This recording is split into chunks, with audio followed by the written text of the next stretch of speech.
Yeah. but I believe you. We're live. We are live.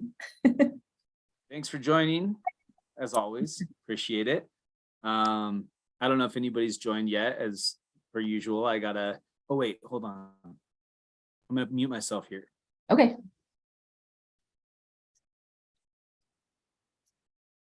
Do what you got to do.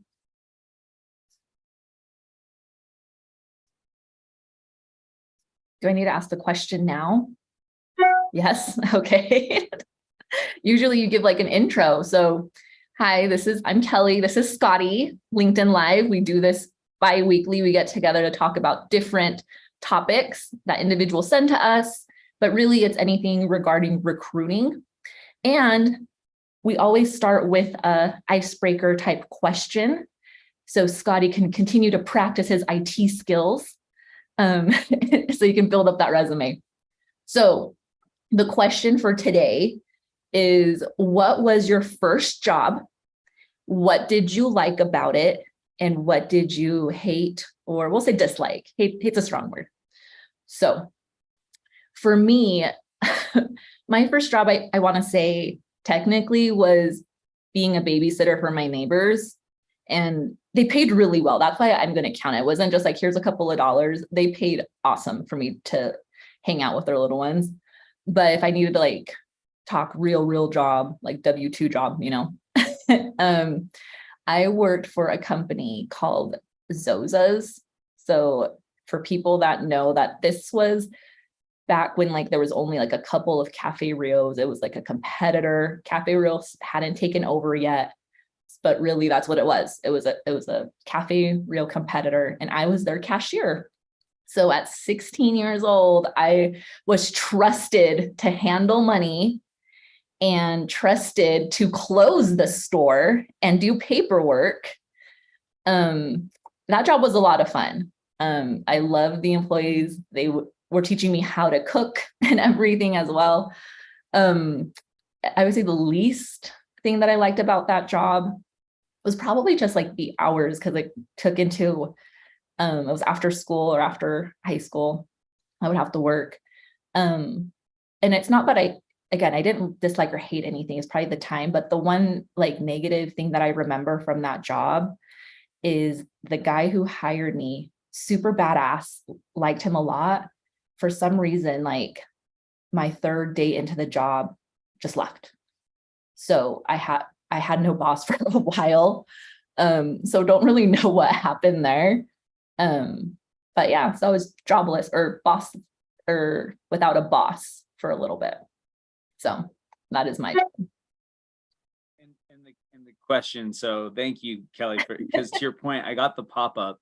And so I was like, oh, I better join, right away and mute the video, et cetera. Cause I'm kind of watching us on another screen while and monitoring the comments, of course.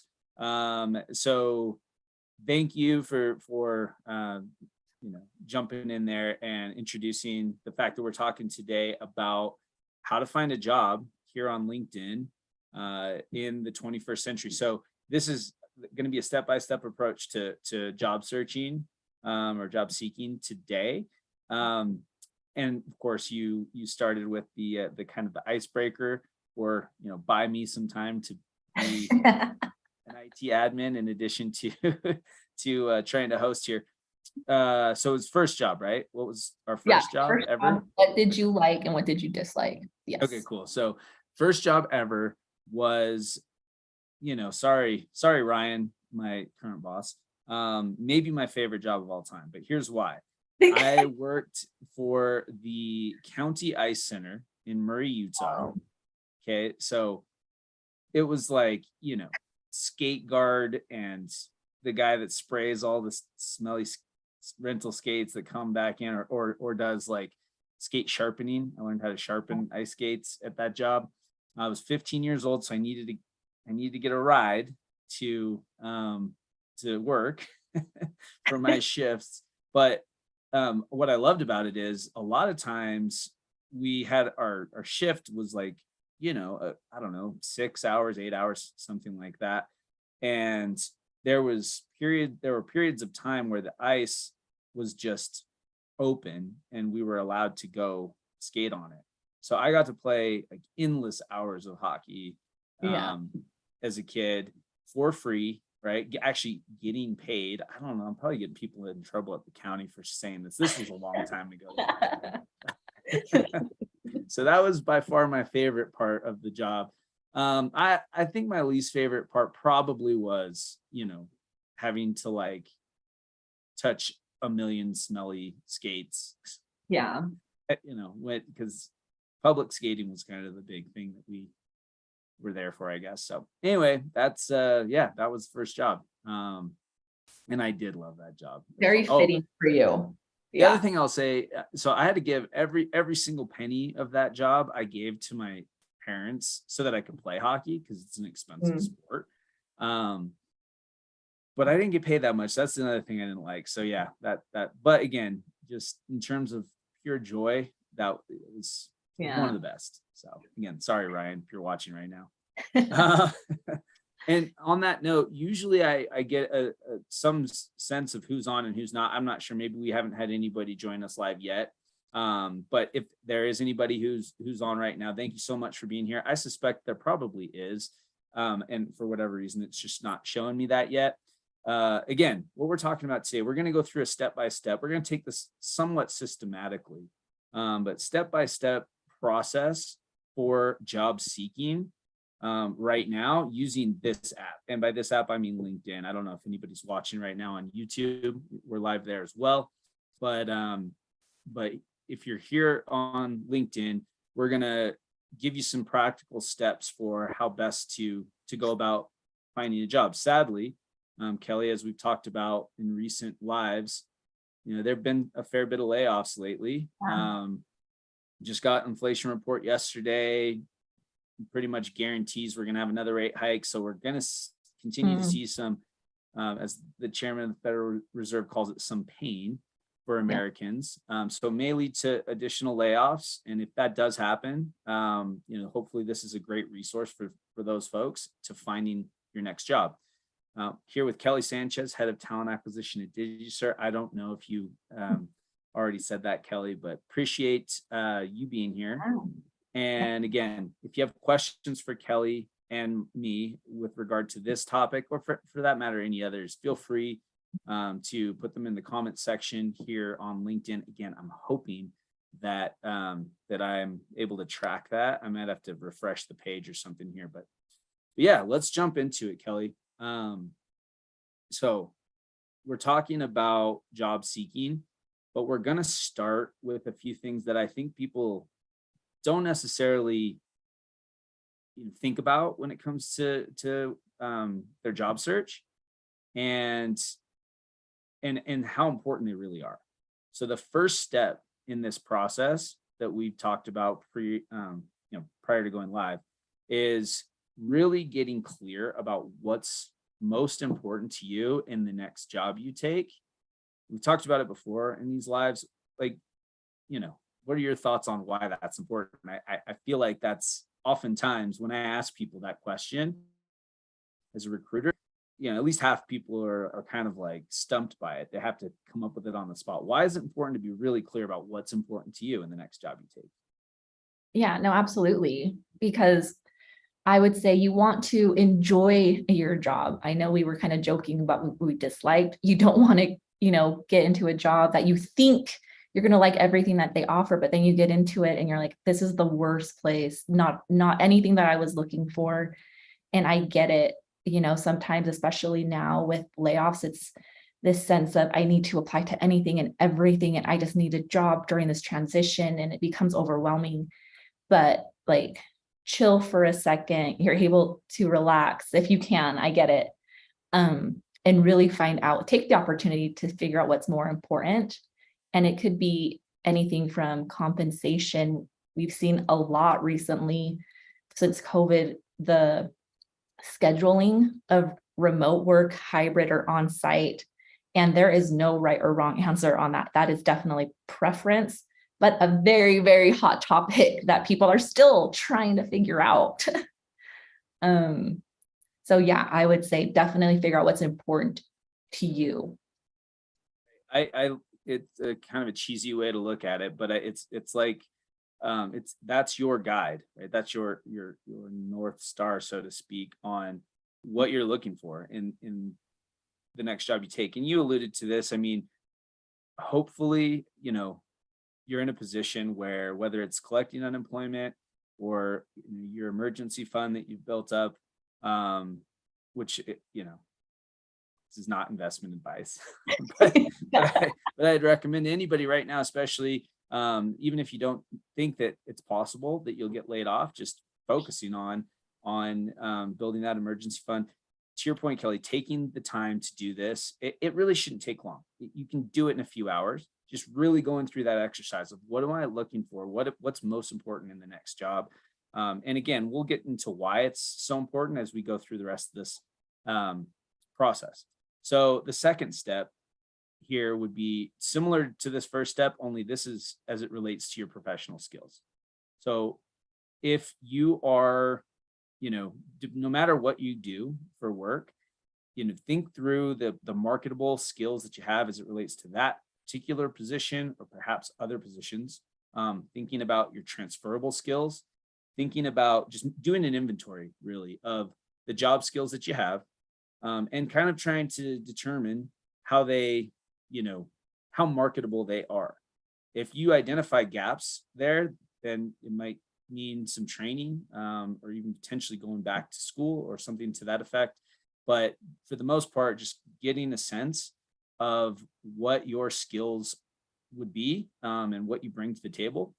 Because obviously, again, using what's important to you in a job and what you bring to a company, now you're going to start to identify the types of jobs that you want to go after. So anything to add there? I know I just kind of launched into that one. No, I think you covered it perfectly. Yeah. So definitely, like Scotty's saying, take inventory of your marketable skills and for the job that you're looking for. Awesome. And I just want to pause here real quick and mention for anybody watching us live right now, we've got Kelly Sanchez, head of talent acquisition at DigiCert, my bi-weekly, more or less, conversation partner. I'm, of course, Scotty John. You're likely watching this on LinkedIn live. Thanks for being here. If you have any questions, we are talking about we're doing a step-by-step process today of how to find a job in the 21st century. So we have gone through step 1 and 2, coming up with what's most important to you in the job. Step 2, doing an inventory of your marketable skills. And now we're moving to step 3 in this process, which a lot of people start with this step, but this is the resume, right? I think in terms of your resume, obviously it's important. It's not as important as a lot of people think. And we'll get to that here in a sec. But you and I have chatted about resumes in the past, Kelly. I think we're on the same page. At the end of the day, there's people that write resumes and there's people that charge a lot of money to write resumes. I suspect that at the end of the day, it boils down to what we're about to share, which the first thing, and I only have two pieces of advice. I think you agree, you may have something to add. Number 1, try to quantify or qualify, right? Try to highlight your accomplishments. Any way you can quantify them, especially as it relates to how you either made or saved the company money, phenomenal. But really just focus on your accomplishments. It's not listing your job duties. It's talking about what you've actually done for the company that you were working for most recently. And probably, 5-10 years back as far as you need to go. Yeah. Number 2, tailor, we've talked about, I know you feel this way, tailor your experience and your accomplishments to the job description for whatever job you're looking at applying to, right? And that's it. That's as much as I have. Anything you would add, or anything you would add to what a good resume looks like, or anything you would adjust to what I just said? I would just think about in simple terms, like what you just said. Don't list off the job duties. This is your time to really show off your skills. So think about that, your accomplishment. I'm showing off what I've done and what I can do for your company. So hopefully that helps too.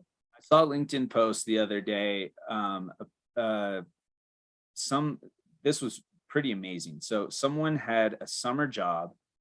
They made a small change to what sounded like a fast food restaurant to be able to make the fry cooks Mhm, more productive. And they mhm. were able to quantify that very small tweak that they made into like making the company an additional $127,000 a year. Fry cooks, you guys. All That's right. Like amazing. it was really cool. I think it was Adam Broda. So for what it's worth, if you're interested in seeing how she broke that down, it was a great post. But that is exactly what we're talking about. Even if you're 4 months in a summer job, you can quantify what you were able to do insofar as you were actually able to make some positive changes, right? So, but everybody has something they can highlight in the jobs they're doing, and that's what we recommend with regard to resume. We could spend a whole LinkedIn live on resume. We're not going to talk anymore about that. Again, any questions, feel free to pop them in the comment section. All right, number 4. This is another one that's often overlooked. Come up with a target list of companies, places you would want to work for. So, Kelly, what are your thoughts around that one? Yes, I think it's good to understand what companies you're looking for. And then again, go back to the number one step that we talked about. Does it align with what's important to you?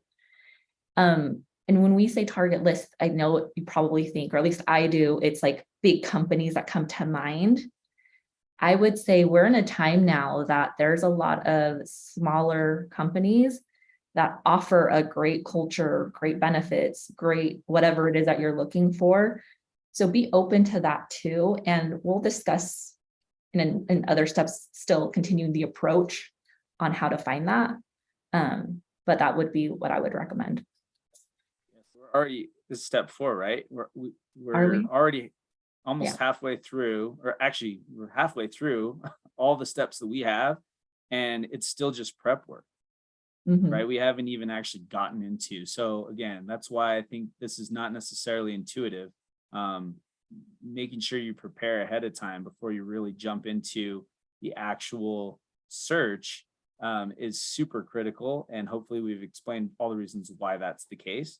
Um, okay, cool. Again, just pause real quick to mention Kelly Sanchez, head of talent acquisition at DigiCert.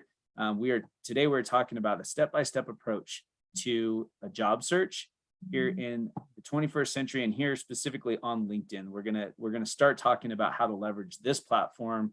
Now that we've done all the prep, it's time to kind of talk about how we utilize the tool that we're utilizing right now. So you've Yeah. got your list of companies. I'd say, I don't know, 20, maybe 30 of them, places that you're interested in for whatever reason.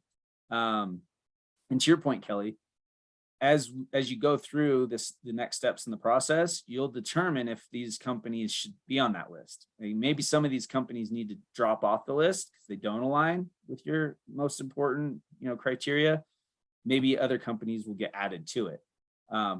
But once you have your initial list, so now it's time to come to LinkedIn and start basically asking for sending invitations and asking for connections at those target companies. I think Mhm. the key to this step is you want to explain why you're interested in the company, and ideally you want to send the invitation, but avoid any kind of an ask at this point in time. Really, you're just wanting to connect with people at your target company. So I can get into like who those people should be here in a sec, but anything you would add to this at this point? Yeah, and I don't know if I missed this, Scotty, you could have mentioned it, but in addition to connecting with those individuals, start following the company too. And if those individuals that you're connecting with, I would say get involved, engage with their comments, with their posts, so they see that, hey, you're human, you're actually there and visible to them. That's a really great reminder. Yeah, to your point, it's not just, the people that work at the company, but absolutely there's somebody that's managing the company's LinkedIn page. Mhm. And exactly to your point, it's the next step in this process here.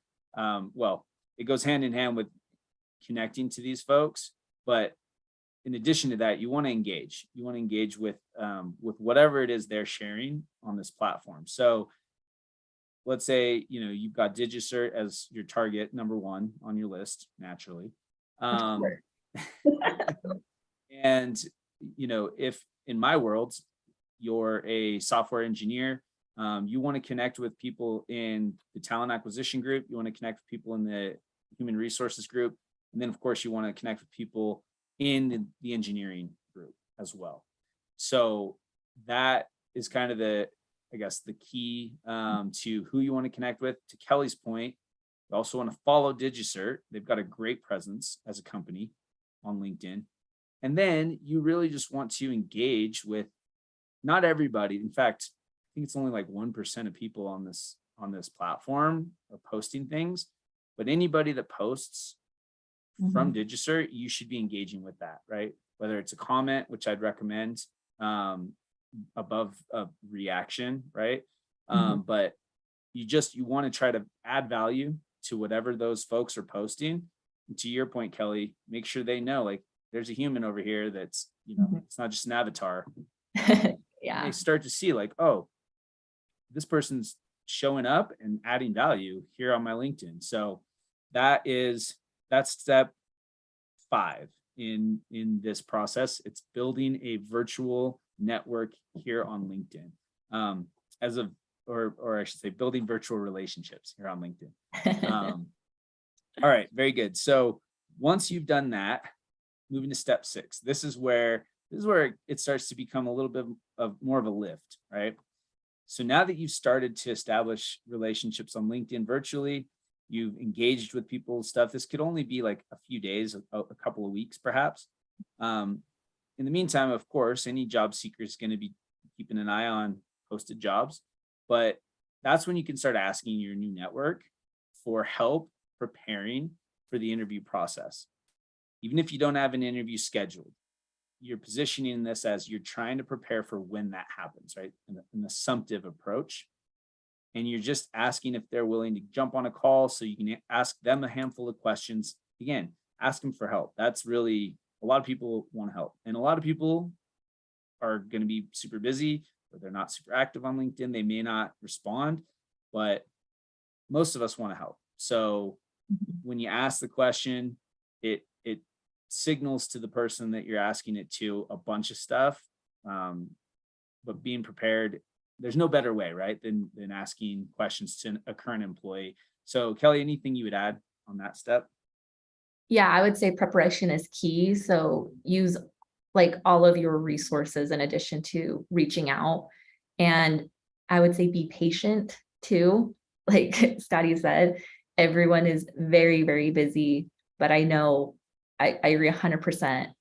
People want to help out and they will provide that. It just may not be like the next day or anything like that, but hey, we could be, down the line, but just be patient, I would say. On that note, again, if you're in a situation where you're actively job seeking now, we're talking about, we kind of teed this up to begin with as somebody who may have been laid off, right, and is actively looking for the next job. In that particular case, I think going through your contacts in your phone, calling a couple of people per day that you know, and catching up, but being clear that like, hey, I'm actively looking for a new job. This is what happened.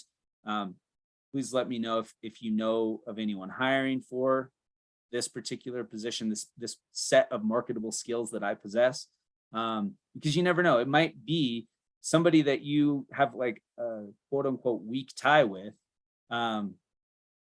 somebody that they know in their network might be hiring. So that is how it happens. That's what networking really is it just, you have a relationship already, ask for some help because you need it right now. But again, that's kind of a side note, right? Not part of the strategy that we're discussing here on LinkedIn.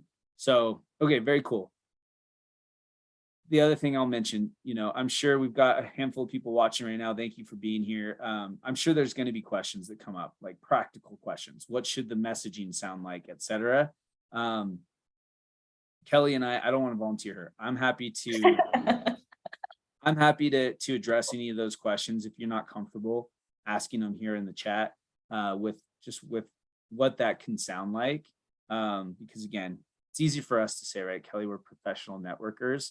It's not always easy for folks to this is a challenge. It can be a challenge psychologically, right?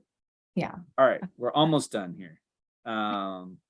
Okay, so we talked about coming up with what's most important in a job, taking inventory of your marketable skills, making sure that your resume highlights those skills and accomplishments, coming up with a target list of companies, starting to build virtual relationships with people at those companies here on LinkedIn, and then asking those people, after engaging with them for a little bit, for help preparing for the interview that you assume you're going to get or presume you're going to get.